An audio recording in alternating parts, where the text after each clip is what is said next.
Cool. So I'm hanging out with my friend Jamie Wheal, and he has just launched his book, Recapture The Rapture, and had a fantastic launch last night. And I'm so lucky to spend a couple of minutes with Jamie in person. And I just thought I'd ask a few questions. And the first question that's been on my mind is, you've been writing this book for a long time, even pre-COVID and pre the world going absolutely tits up. So I'm wondering, what made you want to write this book? Yeah, well, my academic background, my training through grad school was in historical anthropology, and with a focus on sort of clash of civilizations, civilizational design and decline, utopian and visionary movements, just how have humans done the human thing and where has it gone tits up, basically. So I think I was probably wired more than most to be looking in decades and centuries, and as a result could kind of see the crisscross crash coming, and really was trying to think of ways through it. Because the other half of my life and passion and work has been sort of mountain guiding and expeditionary leadership and those sort of things. And I was always literally scouting.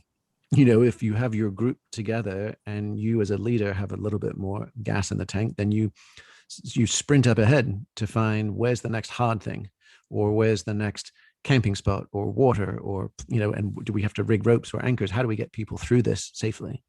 And so I think that's probably just fairly hardwired in how I see the world. And this book was an effort to do our level best to scout a way through the next challenges. Cool. And so for those that read Stealing Fire, or those that didn't read Stealing Fire, what do they have in store? What's waiting for them? Well, I mean, I think this, the Malcolm Gladwell version would be, an open source operating system for transformational consciousness and culture.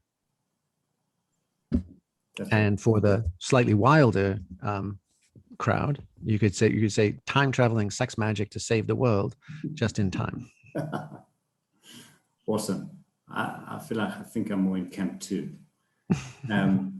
So, having heard you speak about it and having looked at some of the videos there, it seems to address the meaning crisis that's happening in the world, and that sense where season 1 or 1.0, where religion has kind of lost its taste, or its allure for many people around the world. And I was wondering, is this book there to address the nuns, the ones that are spiritual and not religious, or does it incorporate everyone? Is it a bolt-on, or is it just open source for those that are nuns?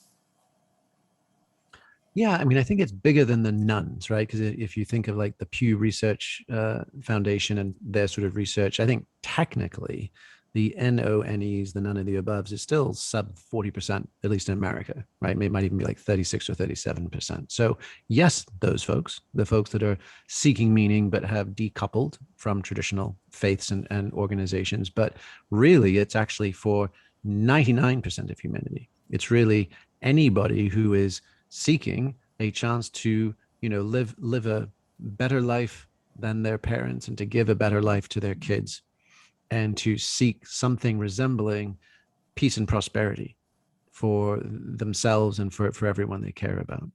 So the 1% that it's explicitly not for, or is who's the villain of the story? The villain of the story are any groups or people that are committed to bypassing our collective challenges to escape, and whether that escape is literally a fundamentalist rapture, some sort of religious belief of an end times and redemption of any stripe around the world, but also techno-utopian raptures. We're going to upload our consciousness to computers, or we're going to have space colonies that we can leave this smoking husk of a planet behind. So the heroes is the best of us, the rest of us, the everyman, the everywoman. And the villain is really the ideology that is seductive and tempting, and increasingly so, that we will get a golden ticket to the other side and we can leapfrog the train wreck versus show up to fix it. Awesome. So this is basically it's a user manual. It comes with a toolkit, but it doesn't come with any guarantee that you get to the other side or any outcome.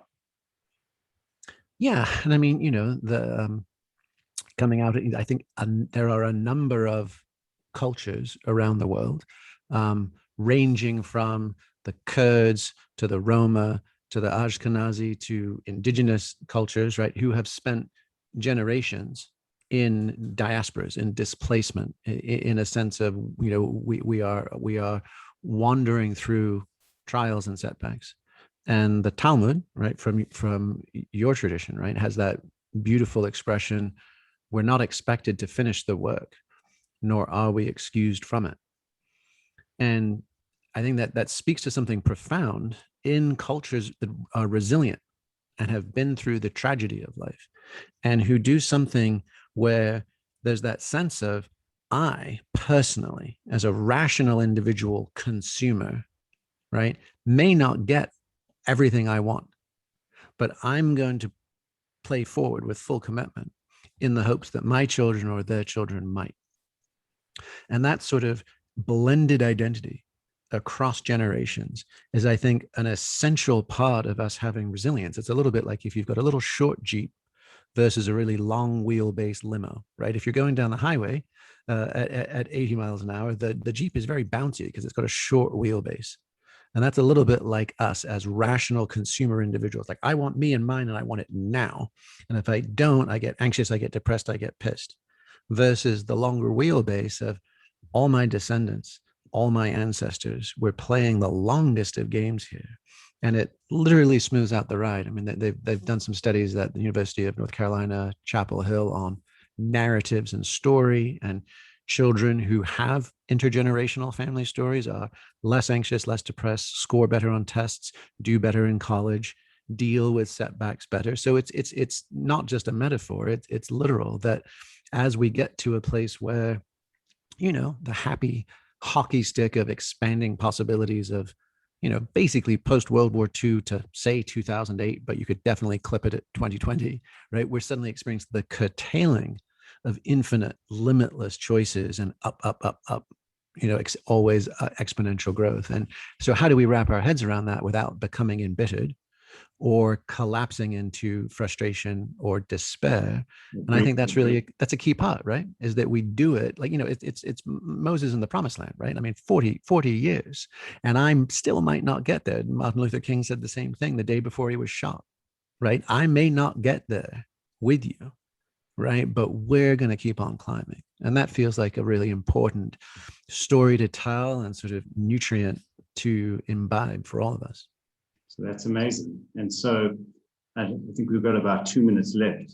Do you want to give a little sneak on the super stack that you suggest that will help us get to our promised land? Well, yeah, I mean, the whole center of the book is dedicated to describing the toolkit we have that's available to anyone around the world, right? So if we were doing fancy waistcoat solutions that involve magnetic stimulation or big brainwave things, or special designer compounds or whatever, that's great for the people who have access and utterly useless for the bottom 4 billion, right, on the planet. So using evolutionary drivers, including respiration, embodiment, sexuality, music, and substances, and using them in skillful combinations, can actually deliver what neuroscientists call a global systemic reboot. So it's literally, I mean, it's low delta brain waves, it's a brainstem reset, and it's often revelatory as far as the interior experience that tends to go along with that.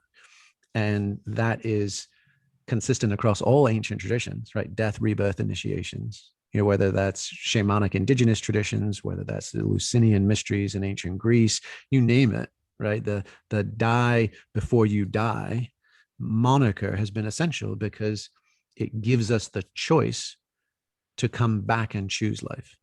And it feels like many people are like, I didn't want this, I didn't choose this, this is not my perfect fantasy, I'm out, or we're going to skip it.